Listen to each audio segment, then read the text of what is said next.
Is this a deal? We're going to talk a little bit about probate leads, when people die, when somebody dies when somebody died in the family and stuff like that. There's a question that came in, and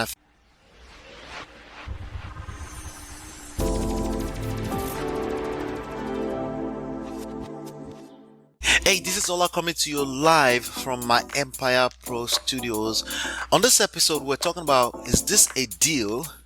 We're going to talk a little bit about probate leads, when people die, when somebody dies when somebody died in the family and stuff like that. There's a question that came in, and I feel like we should address that in details, because I feel like you can learn from it. And the question goes, there's a home I'm trying to get under contract.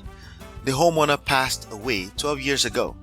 According to the son, the daughter has the rights to the home. Okay?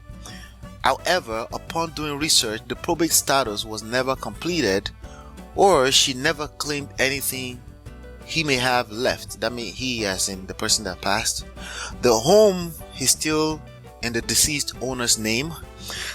I can't get a hold of the sister through any contact. What would be your next step to get this deal? It's an abandoned home with code violations. It's been sitting since he passed. Alright, so this is another probate situation. I did a video on probate wholesaling in the past, so if you want, you can simply Google Ola Talks Abitogun on probate leads and the right mindset to have behind probate leads. Some gurus and durus swear up and down that the holiest holy grail of all type of leads is probate leads, because somehow it's magical. And when you find people that inherit a property that they don't want, they're just gonna give it to you, right? It doesn't work that way. I'm sorry to say, it doesn't. Sadly, it doesn't work that way. There are quite a few types of leads out here. There's pre-foreclosures, there's vacant, there's absentee owners, there's tax delinquencies, there's REOs, which you have to deal with agent directly. There's probate leads. Probate leads is something you have to do extra work to get. So maybe the fact that you have to do extra work to get makes it maybe less competition in terms of how many people are reaching out to these people, but also it may also be that the leads are not that many, so things compensate for each other. Just keep that in mind. There's also free and clear. There's upside down, which means they owe more than the property is worth, and there's high equity. I mean, that's 9, right? There's all those different types of leads that you can go after, and every now and then you're gonna find a guru that'll tell you one is the best, but I want to guarantee you that there's whichever one you find to be the best for you as you move along in this journey, is going to be you all by yourself finding it to be the best, at least within your immediate circle of influence. And here's why I said that. For me, majority of the money I've made in real estate came from pre-foreclosures. Now you may want to take that and run with it and say, hey, all I do is pre-foreclosure, let me just go after pre-foreclosures. That may not work out for you. It depends on location, depends on what part of the town, depends on other factors like how long does it take from default of mortgage to foreclosing on the property. Like, for example, in New Jersey it takes 11 months. In other parts of the country it takes less. I heard in Texas it takes about 3 months or less, or something like that. Like, properties go to foreclosure very quick after mortgage payment is stopped. Why am I sharing all of this with you? I'm trying to tell you that the fact that it's a probate situation doesn't mean it's a guaranteed deal. Okay, that's why the title of the video says, is this a deal?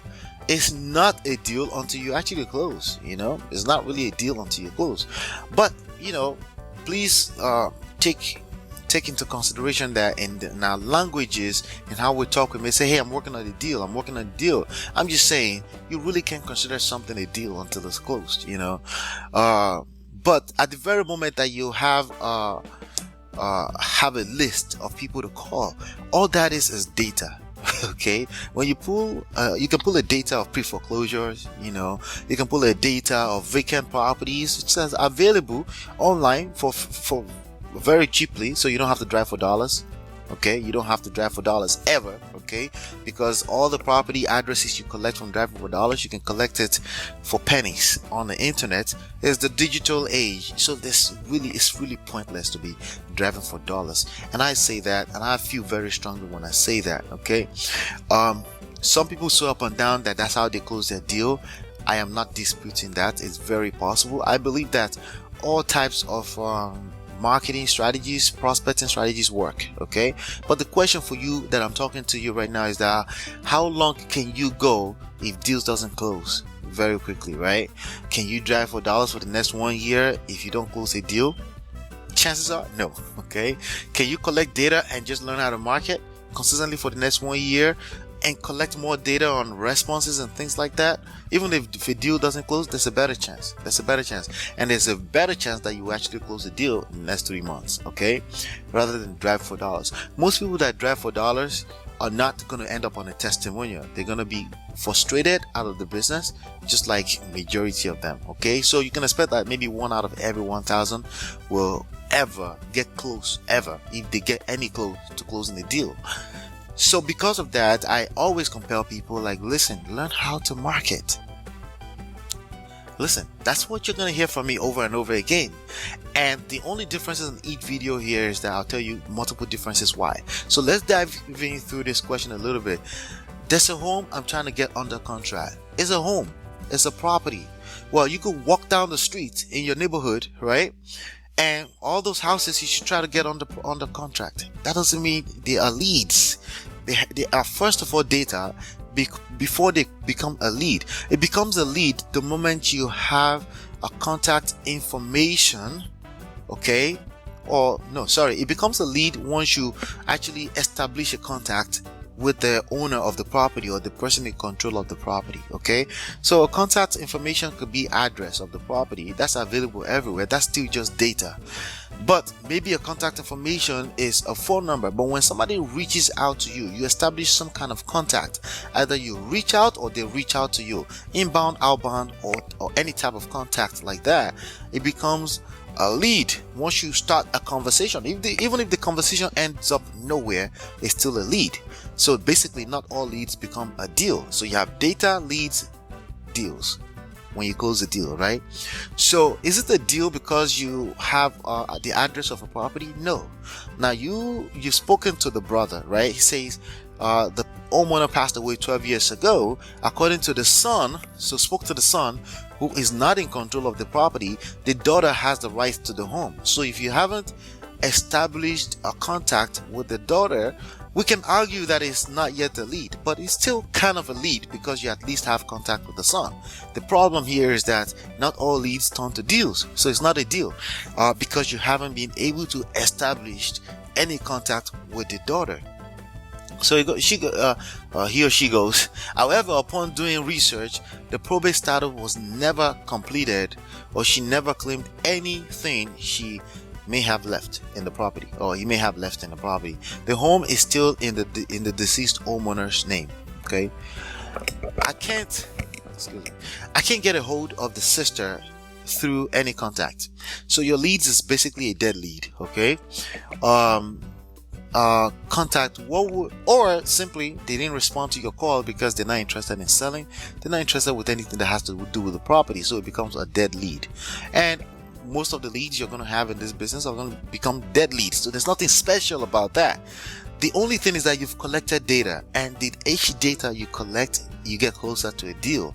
See, for every data you collect online, even if you don't have a contact information or establish the contact, if you continue that process, as long as you continue the process all the way to a deal, you're getting a step each closer to a deal, as long as you're counting and you are tracking those numbers. If you're not tracking those numbers, you're just as good as everybody else who attend YouTube University and never execute on this business. Okay, so it's what would be your next step to get this deal? Nothing. Okay, the next step to get a deal is the real question. What will be your next step to get a deal? Not to get this deal? This is not a deal. This is a dead lead. What would be the next step to get a deal? You need to fill your pipelines. You need to continue to collect data. That's basically marketing. You need to continue to establish contacts, either outbound, using performance-based marketing, you're using Facebook marketing, using cold calling, whatever you can do in mass numbers, right? You need to continue to do that. So that will be the next step to get a deal. What's the next step to get this deal? It's not relevant. Okay, you shouldn't be worried about that. Okay, you can't put any kind of lead on the pedestal. If you put leads on the pedestal, they fall off. Just like you put any kind of one human being on the pedestal, they fall. Okay, your trust should be in the process. The process is essentially God. I don't want to get too deep with you. Okay, your trust should be in the process, from data to leads to deals. That's where your skill set comes in. How do you turn data to deals? That's the marketing skills that we've been talking about. That's the marketing and prospecting skills that we've been talking about that you need to master. It's an abandoned home with code violation. It's been sitting since he passed. Yeah, that's just not something for you to worry about.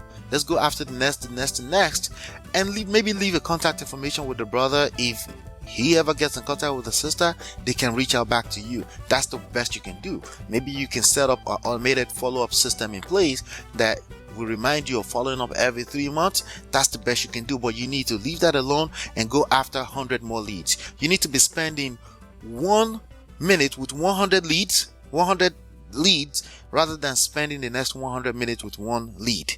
That's how you get to your deals even faster. So if you want to learn more about that, go and you're brand new here, just go to smartrealestateWholesaling.com and get a copy of this. It's a 300 pages book you need to read 10 to 15 times. If you go there right now, I will give you a bonus, Real Estate Money Secrets. It's my newest book, 200 pages, beautiful book about everything you need to learn about real estate investing. Hopefully you've been enlightened and educated. We'll see you on the next one, and peace.